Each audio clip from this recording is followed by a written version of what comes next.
একদিকে সক্রিয় মৌসুমী অক্ষরেখা, অন্যদিকে দানা বাঁধা শক্তিশালী নিম্নচাপ অক্ষরেখা, এই দুয়ের জোড়া সাঁড়াশি আক্রমণে শ্রাবণের শেষ বেলায় ফের বড়সড় বৃষ্টির চাদরে মুড়ে গেল পশ্চিমবঙ্গ। ভ্যাপসা গরম আর প্যাচ প্যাচে আর্দ্রতার চরম অস্বস্তিতে এক লহমায় ধুয়ে মুছে দিতে বাংলার আকাশ জুড়ে এখন মেঘের রাজত্ব। আলিপুর আবহাওয়া দপ্তরের পূর্বাভাস বলছে, এই দুই শক্তিশালী আবহাওয়া সিস্টেমের জোড়া ফলায় বঙ্গে বৃষ্টির এমন অনুকূল পরিস্থিতি তৈরি হয়েছে যা আগামী কয়েকদিন একটানা বজায় থাকবে। সোমবার ৩রা আগস্ট দুপুরে কলকাতা, হাওড়া এবং ২ চব্বিশ পরগনার বিস্তীর্ণ এলাকায় মুষলধারে যে বৃষ্টির তাণ্ডব দেখা গিয়েছে, মঙ্গলবার রাতের দিকেও তার রেশ পুরোপুরি কাটার সম্ভাবনা নেই। বরং রাতের অন্ধকারেও ঝিরঝিরে বা মাঝারি বৃষ্টির ফোঁটায় ভিজে চলেছে তিলোত্তমা এবং তার পার্শ্ববর্তী অঞ্চলগুলো। আবহাওয়া দপ্তর সূত্রে স্পষ্ট জানিয়ে দেওয়া হয়েছে যে চলতি সপ্তাহে শুক্রবার পর্যন্ত দক্ষিণবঙ্গের বিভিন্ন জেলায় এই বৃষ্টির এই রেশ এবং দাপট পুরোপুরি বজায় থাকবে।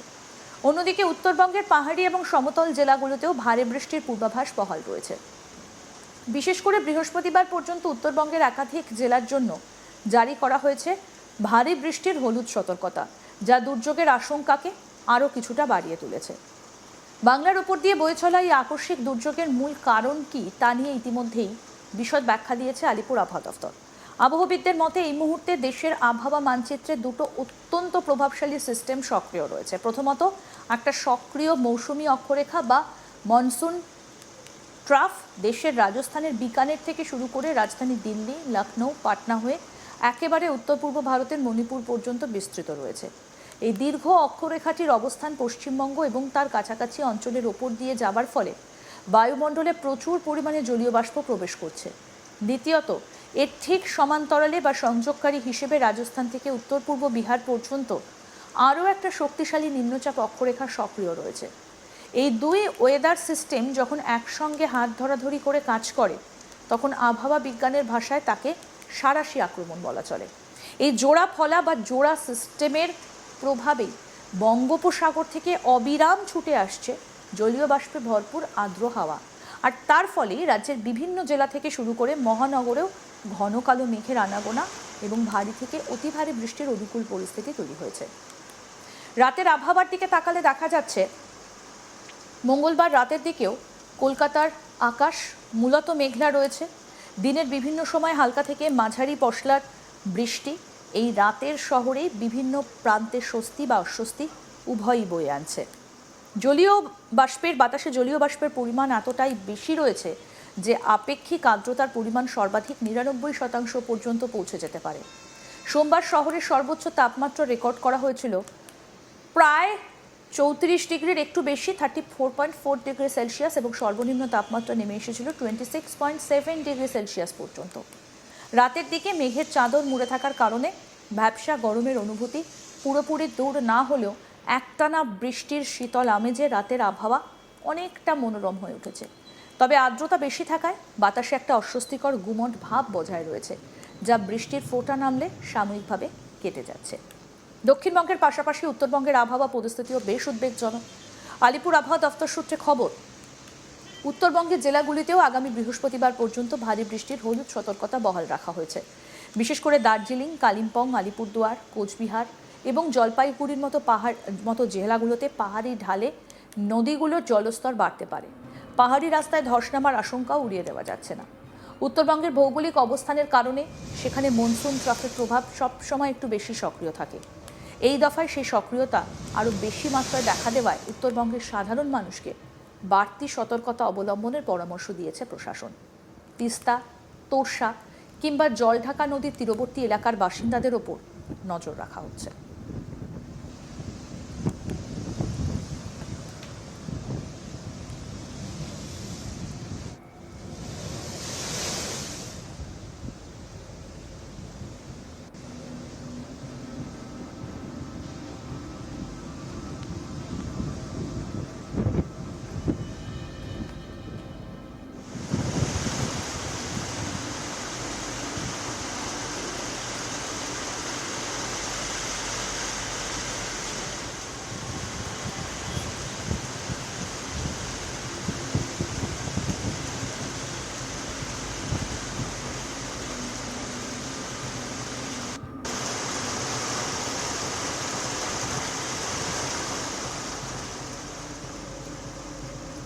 এদিকে দক্ষিণবঙ্গের জেলাগুলোতেও এই বৃষ্টির জেরে কৃষিকাজ থেকে শুরু করে সাধারণ মানুষের দৈনন্দিন জীবনে মিশ্র প্রভাব পড়তে শুরু করেছে। দীর্ঘদিন ধরে বৃষ্টির অপেক্ষায় থাকা কৃষকেরা এই দফায় ভালো বৃষ্টির দেখা পাওয়ায় কিছুটা স্বস্তি পেয়েছেন। আমন ধানের চারা রোপণ এবং ক্ষেতের অন্যান্য কাজের জন্য এই বৃষ্টি অত্যন্ত উপযোগী। কিন্তু অন্যদিকে হঠাৎ করে অতিরিক্ত বৃষ্টির কারণে নিচু জমিতে জল জমে যাওয়ায় অনেক জায়গায় ফসল নষ্ট হবার আশঙ্কাও থেকে যাচ্ছে। বিশেষ করে কলকাতা এবং হাওড়ার মতো মহানগরে বৃষ্টির জেরে নিকাশি ব্যবস্থার পুরনো ত্রুটিগুলো ফের একবার প্রকাশ্যে চলে এসেছে। আবহাওয়া দপ্তরের সাম্প্রতিক বুলেটিন অনুযায়ী এই বৃষ্টির স্পেল কেবলমাত্র একদিনের জন্য নয়, চলতি সপ্তাহের শেষ অর্থাৎ শুক্রবার পর্যন্ত দক্ষিণবঙ্গের প্রায় সবকটি জেলাতেই কম বেশি বৃষ্টির এই ধারা বজায় থাকবে। কোথাও হালকা থেকে মাঝারি, আবার কোথাও বিক্ষিপ্তভাবে ভারী বৃষ্টির সম্ভাবনা রয়েছে। উপকূলবর্তী জেলাগুলোতে সমুদ্র উত্তাল থাকার কারণে মৎস্যজীবীদের গভীর সমুদ্রে যাবার উপর নিষেধাজ্ঞা জারি করা হয়েছে। হাওয়া অফিসের এই সতর্কবার্তার ফলে সুন্দরবন বা উপকূলীয় এলাকার মানুষদের মধ্যেও একটা বাড়তি সতর্কতা লক্ষ্য করা যাচ্ছে।